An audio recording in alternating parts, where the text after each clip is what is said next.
Dan hadirin yang dikasihi dan dirahmati Allah, susah sangat kalau kita nak bertaubat. Itu isu dia sekarang. Dan saya duk tengoklah ni pandangan saya secara peribadi. Apa yang berlaku selama 5 bulan sebelum ini, kan satu musibah yang kita rasa tidak terjangka ni, di luar akal fikiran kita. Macam mana daripada negara China boleh sampai di sini? Kan kita mula-mula dapat tahu China, Wuhan, kan Wuhan tu terkena dengan COVID-19 ni, kita rasa seronok betul tak tuan-tuan? Masa bulan 12 itu, bulan sebab dah hati padan, muka hang jahat sangat tu, puak-puak uju tu hampir bunuh. Ni Tuhan balas kat hang. Itulah duk makan babi tak sembelih, kalau sembelih pun haram juga kan. Itulah duk makan monyet, anjing dan seronok kita tuan-tuan. Adakah kita tidak menduga, adakah kita menyangka bahawa dia sampai ke negara kita? Dalam persepsi kita jauh, tuan-tuan, asbabnya sampai. Walaupun asbabnya kesalahan 2-3 orang, tapi tetap juga dia sampai kepada kita. Dan hari ini kita mengalami proses yang begitu menakutkan. Daripada PKP, PKPD, PKB, PKPP, depan ni tak tahu fikir apa. Fikir-fikir ke, wallah alam, saya pun tak tahu noh. Makna kata kita berhadapan dengan ujian-ujian seperti ini. Apa yang saya nampak secara saya renung seorang-seorang, saya tak nampak ini hukuman daripada Allah untuk kita orang Islam noh. Kalau Allah nak hukum kita, bukan begini caranya. Kalau Allah nak hukum kita atas dosa yang kita buat, Allah binasakan kita sekaligus. Tak ada tertinggal umat maju Islam di atas muka bumi ini, sebagaimana umat-umat yang terdahulu yang Allah binasakan. Jadi saya ambil pendekatan Allah nak beri peringatan kepada kita sebelum dia sampaikan kepada kita azab yang lebih besar. Sebelum datang azab yang lebih besar, Allah nak suruh kita balik dengan makna bertaubat. Kalau mati pun mati dalam keadaan bertaubat. Tetapi tuan-tuan, syaitan yang orang lebih suka ikut dia. Walaupun keampunan daripada Allah tu luas sebesar langit dan bumi, seluas langit dan bumi, sebagaimana Allah sebut sendiri dalam satu hadis kursi, ketika mana iblis kata, qala iblis ayyu rabb la azalu aqwi bani Adam ma damat arwahum fi ajsadihim. Ni janji iblis ni. Iblis kata, Tuhan, dia panggil Allah Subhanahu Wa Taala, Allah dia panggil Tuhan, aku ni akan sentiasa cesakkan anak Adam. Aku akan buat, walaupun dia ada dalam musibah, aku letakkan satu benda yang dia menyebabkan dia seronok. Dia tak ingat kat engkau wahai Tuhan. Meskipun dia dalam musibah, ya, aku akan jadikan dia seronok sedia, kan? Selama mana ruh dia, nyawa dia ada dalam jasad dia. Makna kata lepas ruh kita pisah dengan jasad, iblis tak hendak, tak teringin dah kat kita.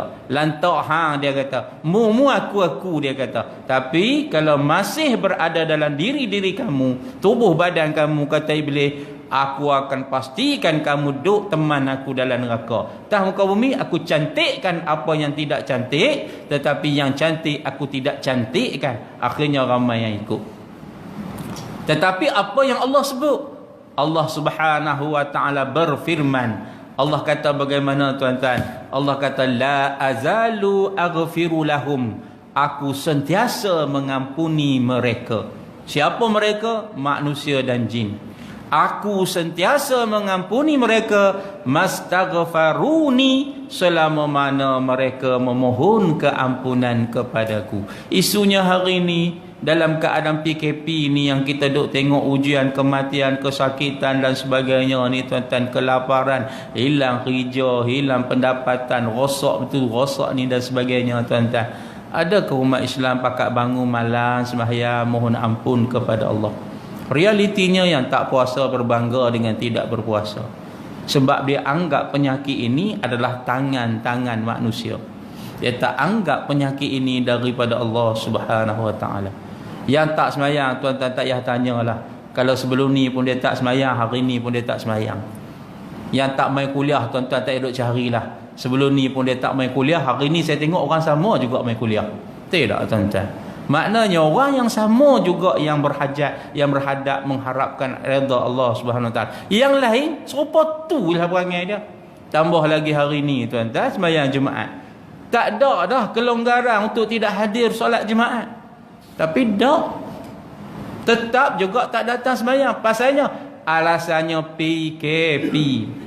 Bolehkah kita mengatakan PKP adalah alasan untuk menggugurkan solat Jumaat?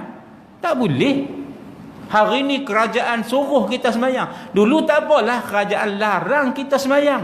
Orang yang tak pernah sembahyang Jumaat, tiba-tiba kerajaan tak bagi dia sembahyang Jumaat, seronoklah dia. Oh, hari ni kerajaan tak sembahyang, tak bagi aku sembahyang.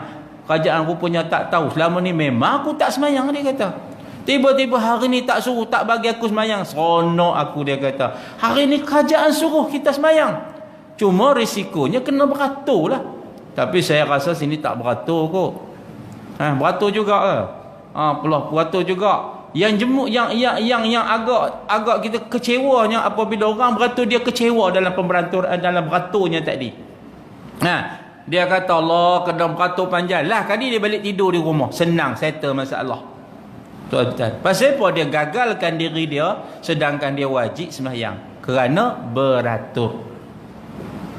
Kenapa dia tak mau beratur? Kerana beratur bagi diri dia saat dan ketika itu adalah tidak memberi faedah.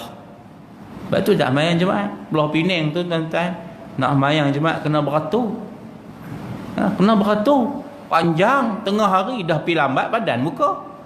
Nak pi awal, nak masuk awal pi pukul 12. Ni pukul 1 hang tergedik-gedik baru pergi, padan panjanglah beratur.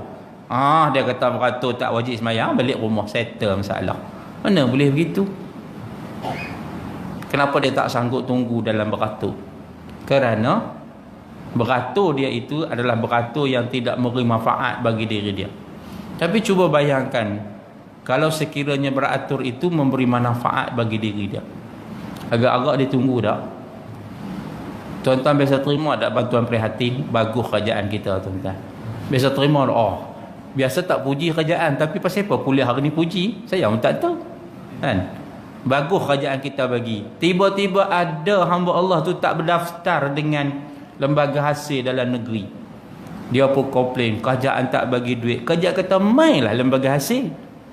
Lembaga hasil buka pejabat pukul 9. Agak-agak pukul berapa dia pacak depan lembaga hasil?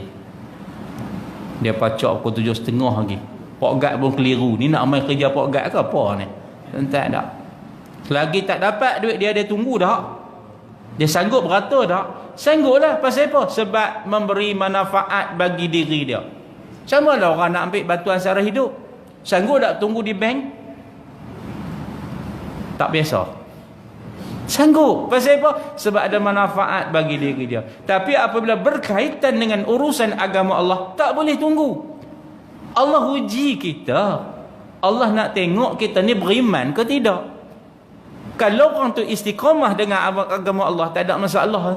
Pandai tak pandai dia tunggu. Allah cuma nak kita balik bertaubat kepadanya. Itulah tegurannya. Selagi kita tidak bertaubat tuan-tuan, yakinlah kita usaha macam mana pun usaha tu perlu. Kita ikhtiar bagaimanapun penyakit ini tidak akan diangkat oleh Allah. Usahalah bagaimana, tapi kalau orang tak mau bertaubat, maka tak jadi. Pemimpin kita dah tunjuk contoh cara bertaubat. Setiap hari dalam TV tunjuk kita punya Perdana Menteri berdoa tuan-tuan. Satu model yang cukup baik. Ikut cara doa pun sudah memadai dah. Nak tunjukkan kepada Allah yang kita nak balik, yang kita nak bertaubat kepada dia. Cukup simple.